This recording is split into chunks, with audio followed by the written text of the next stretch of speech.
সানমুগাম নামে এক ট্যাক্সি চালক স্ত্রী আর দুই সন্তানকে নিয়ে ছোট্ট এক শান্তির পৃথিবী গড়ে তুলেছিল।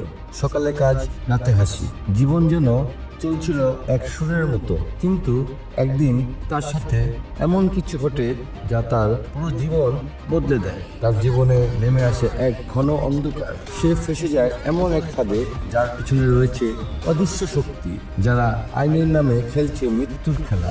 ভয়, শঙ্কা আর ষড়যন্ত্রের মাঝে দাঁড়িয়ে সাধারণ এক ট্যাক্সি চালক মেতে উঠে ভয়ানক এক প্রতিশোধের খেলায়। কিন্তু কি ঘটেছিল তার সাথে, কেন সে এত ভয়ানক হয়ে উঠল, জানলে আপনার গায়ের লোম দাঁড়িয়ে যাবে।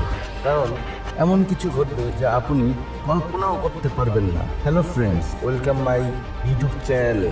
বলছি 2025 সালে মালায়ালাম ভাষায় মুক্তি পাওয়া সাসপেন্স আর টুইস্টে ভরা একটি মুভি সুদারামের কথা।